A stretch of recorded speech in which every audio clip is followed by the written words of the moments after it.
My dad watched a lot of boxing, so boxing was, you know, always on in the house. So it was like boxing and hockey and football and contact sports, and you know, three boys in the house. We were basically wrecking the place. But you know, we had a lot of outlets, so it was good. When I was about maybe 11 years old, I got really into playing music. So it was like, you know, the arts between, you know, playing hockey and, like, you know, being the kind of artist. The mixed martial arts became like the perfect weapon. I actually went to school and got my degrees in music. I still currently teach and play. I got into it for doing jiu-jitsu. I actually never thought I would fight MMA. I didn't want to mess my hands up and all that sort of stuff. I love to grapple. So one thing led to another. I actually took my first fight on a bet. We were sitting, my coach, Matt Santos, is kind of a ball buster. We were sitting around his house. My brother was already fighting on a fight card, and everybody keeps asking me, because I train with all the guys getting ready for fights, when are you going to fight? And I'm not going to fight. I'm not going to fight. You know, I'll work with you guys. And finally, I was sick of people asking me, so I said, I'll tell you what. I said, if you get a fight for me right now, like you call up right now and you get me a fight, I said, I'll do it. Son of a bitch. He called right up. He's like, they're looking for a 155, or will you do 160? And I was like 170 at the time. I was like, all right, you know, I'll try to make that. We ended up settling at 165 for the fight, and it's a lot different than going out and playing a music gig. But the rush of, and I think I won in a minute and change. You know, he got his nose broken in the first. It was, I mean, there was no pacing yourself. It was just going there and fight, which was cool because you didn't really think about it too much. So standing there getting your hand raised, I thought afterwards, I'm like, I think this is something I'd like to do. I like this feeling. You know, it was nice to go in there and win. I feel like I came on like in more of the beginning of the sport, and things were changing so fast around me that the mental aspect wasn't there in the beginning. So like I said, for my first fight, it was just go in there and smash and just fight. As it got further into fights, it starts to become a little bit more cerebral. You start to really notice where you are. You're working in the gym now. You're actually working on stuff. You're not just going in there and brawling and fighting or trying to get it to the ground and choke people. It actually became a lot more tactical. So you start worrying about things like gassing out, pacing yourself. You know, so I think when you start realizing things like that, it takes away from your game a little bit. And you know, and that becomes the biggest battle for fighters. You see fighters all the time that, man, you talk to their training partners, they might be training partners for the best people in the world, can't turn that switch when it's on in there all the time and be 100% like they are, that animal that they are in the gym. You know, and I feel like I went back and forth with that a lot, and it's a constant learning process, and that's probably why I still fight. It's because, you know, I want to master, I want to figure out that process so I can help these guys coming up, all my guys here, and I try to be as intellectual as the whole thing, you know, with the whole thing as you can possibly be. And it's kind of how I get the gig teaching at Brown too, which is like, those guys are real smart. So I try to make it where we're not having Fight Club. People aren't getting split and leaving there hurting and breaking limbs and whatever. I want to show these people that in 2013, this is a super smart sport. Super smart people are doing this sport. All the things that go into a fight are absolutely crazy these days. It's not just a fight anymore. You know, you're waiting, for the most part, 8 weeks, training hard to fight a guy that you necessarily don't dislike. And that's crazy. You know, that's probably one of the craziest parts of the sport. But we get used to doing that by coming in here and sparring hard. I love all the guys in here. We punch each other in the face, we choke each other, we give out hugs, and we go home. So for me, it's more of an art. It's physical, you know, again, I always love being physical, playing hockey and playing rough sports and whatever, but then the mental aspect of it, on the other hand, like, I can appreciate, and I feel like this all the time, because we've got pro fighters coming in here constantly getting ready for fights. I'm not always in fight shape, but I always have to fight when they come here. So if I'm not smart enough, I'm gonna gas out real quick.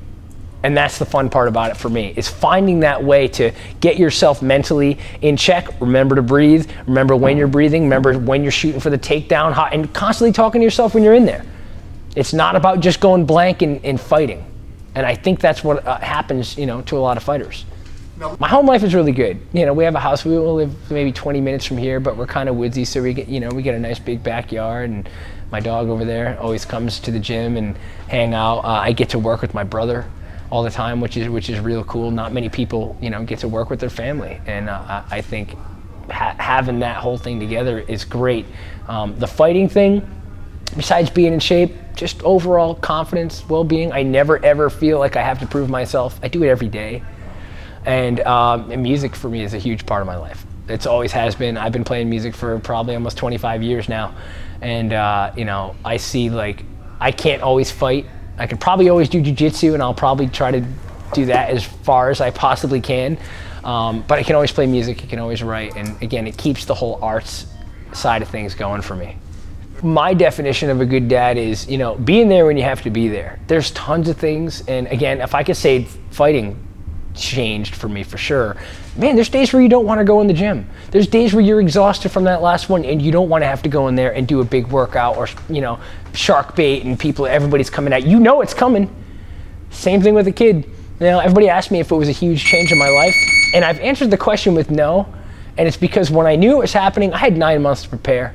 I wasn't going to be that guy like most 22, 23-year-old guys that go, I got 2 more days, all right, you know, and then finally, all right, gotta get on the wagon, I got a kid now. It's like, it doesn't work that way. It was a mental preparation, you know, the whole time through, and just like going to the gym when you don't want to go, there's tons of stuff that you don't want to do, that you have to do. And being a good dad or being a good mom is making sure that you do the right things for your kid, making sure that you do the things that you don't necessarily want to do. You know, you've got a little one too. You want to get up at, like, you know, 5:30 in the morning? No. Especially by the time you can go back to sleep, it's time to get up and go to work. But again, that's what you do to, you know, to fulfill that role. And, you know, by going into the act and saying, I'm going to have a kid and do that sort of thing, that's what you signed up for. And for anybody else who tries to get out of that, or, you know, oh, I see my kids 2 days a week, or to me, that's BS. That's an excuse. I kind of like old school values. I wish more people around here. I mean, I like New England. I've always grown up in New England. It's always kind of hard. Everybody's hard. I can appreciate sometimes a little bit where the Southern thing comes in. Like, I am the type of guy who will walk down the street, look somebody in the eye and say, hey, how you doing? What's going on? And a lot of times, walking through Brown, walking through colleges, I get this a lot. It's like, I see, hey, what's going on? And they look at the ground. And it's like, I feel like everybody has a little bit something to hide.